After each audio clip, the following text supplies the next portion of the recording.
Imagine a small Caribbean island, where the warm breeze smells of salt water and steel drums drift through the evening air, a place where dreams feel distant, but the heart stays hopeful. That place is Barbados, where a girl named Robyn Rihanna Fenty was born and raised. A girl who sang in the church choir, played video games with her brothers, and scraped together money to buy a dress so she could perform. A girl with more dreams than resources. Fast forward 2 decades. That very girl becomes a global music icon, an unstoppable fashion and beauty mogul, and the face of a business empire worth $1 billion. Her name? Rihanna. This is not just a story of fame. It's a story of courage, of vision, of transforming roots into runway, of turning limitations into strength. Rihanna's journey, from a modest island upbringing to creating the Fenty Beauty, Savage X Fenty and Fenty Skin brands, is a testament to what happens when raw talent meets fearless entrepreneurship. So, if you've ever felt boxed in by where you come from or told you don't have what it takes, this story is for you. Because Rihanna didn't wait for someone else to pave the way. She built her own. Stay with me until the end. Because the lessons hidden in her rise might just light the spark you need to chase your own dreams. And before we dive in, if you believe in stories that uplift, inspire, and remind you that you're capable of greatness, hit that like button, subscribe, and turn on notifications so you never miss a story that could change your life. Now, let us travel back to St. Michael, Barbados, where a little girl named Robyn Rihanna Fenty first dared to dream beyond the horizon. Robyn Rihanna Fenty was born on February 20, 1988, in St. Michael and raised in Bridgetown, Barbados. Her mother, Monica, worked multiple jobs, including barmaid, cashier, and occasional catering. And her father, Ronald, was a warehouse supervisor who battled addiction. Money was tight, but love and music were everywhere. As a child, Rihanna was shy but bold in her love for singing. She joined her church choir, performed at local talent shows, and dreamed of more. She didn't have fancy vocal coaches or major connections. What she had was grit, confidence, and a voice people couldn't ignore. School was a struggle, though, not academically every time, but socially. She faced bullying kids who mocked her accent, her clothes, and her ambition. But every time she sang, she felt something shift, a promise that music might free her. At age 15, she and 2 childhood friends formed a girl group and recorded a demo. The recording was rough, but it carried the fire in her voice. She sent it off and waited. Rejection came at first. Producers said she wasn't polished enough. She didn't have the look yet. She returned home discouraged, but not defeated. Her family nearly relocated to the United States. When that happened, Rihanna's destiny got a chance. She auditioned for record producers Evan Rogers and Carl Sturken in Barbados. After standing in line behind other hopefuls, she got her turn. She sang For the Love of You by Whitney Houston. When Rihanna finished, Rogers turned to Sturken and said, "She's special." She moved to the US, signed with Def Jam Records under Jay-Z's leadership.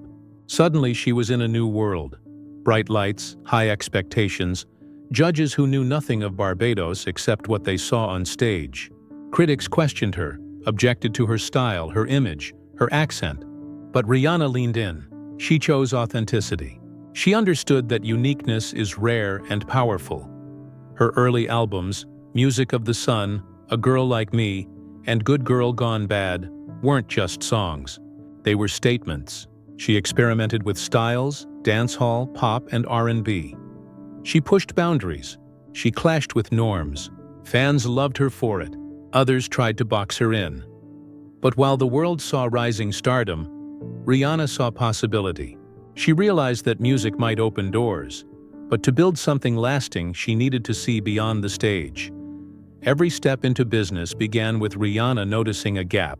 She saw crowded beauty counters, limited shades, and excluded women of color often left out. She saw lingerie that didn't embrace diverse body types. She saw skincare that didn't cater to melanin or tropical climates. Instead of complaining, she decided to create.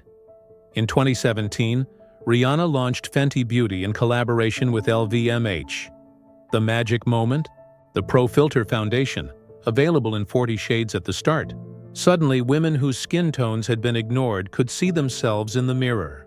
The campaign was raw, honest, inclusive, and the world responded. Fenty Beauty shattered records. It was the fastest brand in LVMH's history to reach more than 500 million in sales. It changed the rules of beauty. Shade ranges, inclusivity, and marketing authenticity all became non-negotiables for the rest of the industry. Next, Rihanna launched Savage X Fenty, a lingerie brand that embraced every body. Models of all shapes, sizes, genders, and colors. Shows are broadcast worldwide. People celebrated because they saw themselves, not just idealized, narrow ideals. And then Fenty Skin Beauty, skincare, catered to real people. Products that consider heat, humidity, melanin, and real skin issues. She built her empire carefully, ensuring that each venture reflected her values: inclusion, authenticity, and quality. It wasn't always easy. She faced criticism. Some said she was using her name too much. Others argued she couldn't excel outside music. Some partners doubted her business knowledge.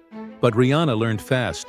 She surrounded herself with experts but held on to the core, what she believed in. Her ventures weren't just about profit. They were about representation, about changing narratives. Fenty meant something. Being a woman of African and Caribbean heritage, Rihanna knew what exclusion felt like, so she refused to accept good enough. Her success with Fenty made Rihanna not just a music superstar, but a business mogul with influence over beauty, fashion, and culture. She signed deals, built teams, refined supply chains, invested in marketing that felt real, and trusted her intuition. There were setbacks. Fenty's luxury fashion line under LVMH, for example, later closed, showing that even someone with Rihanna's talent and vision isn't immune to failure. But that didn't stop her. It taught her. The beauty empire, however, was booming. Fenty Beauty won countless awards and changed industry standards. Women who never felt included in makeup campaigns now saw themselves in billboards. People across skin tones, countries, and financial backgrounds were buying Fenty products. Rihanna's name was no longer just a star. It was a symbol of empowerment. Running global businesses meant dealing with supply chain issues, manufacturing difficulties, and regulatory hurdles. There were times when product launches had delays, quality control problems, and fierce competition. Big beauty brands tried to mimic her, yet she repeatedly said, "If you're going to do something, do it so well they can't ignore you." Her risk-taking was bold. She entered markets many considered saturated. She pushed experiments, pop-ups, digital shows, interactive campaigns. She didn't rely only on music fame. She built credibility in boardrooms, factories, retail, and marketing. One of the biggest wins. In 2021, Rihanna became a billionaire according to Forbes, her wealth largely driven by Fenty's success.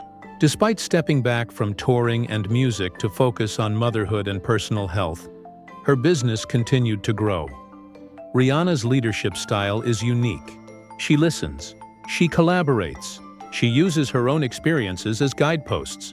She knows what it means to feel excluded. So she builds for those who often get excluded. Women with darker skin, diverse body shapes, and voices rarely heard. Her brand's marketing pushed boundaries. Campaigns that looked normal, real people, body positivity, and diversity. Savage X Fenty fashion shows weren't just runway shows. They were celebrations. Fenty Beauty didn't just launch products, it launched ideas. How many shades are in your foundation? Became a mission.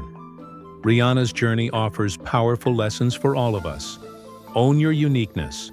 What sets you apart might be your greatest asset. Rihanna didn't hide her accent, her roots, her identity. She leaned into them. See the gap, then fill it.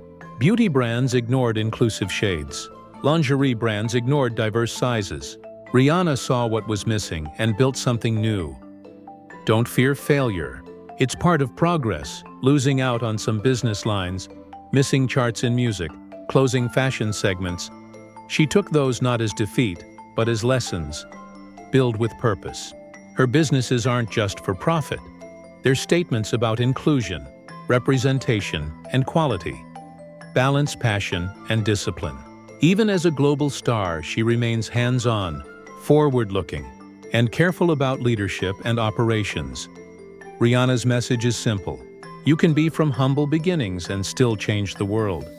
You can be from an island no one takes seriously and still become an icon that leads an industry forward. So, when someone tells you you're not enough, when you feel that you don't belong, remember Rihanna, the girl from Barbados who refused to stay small.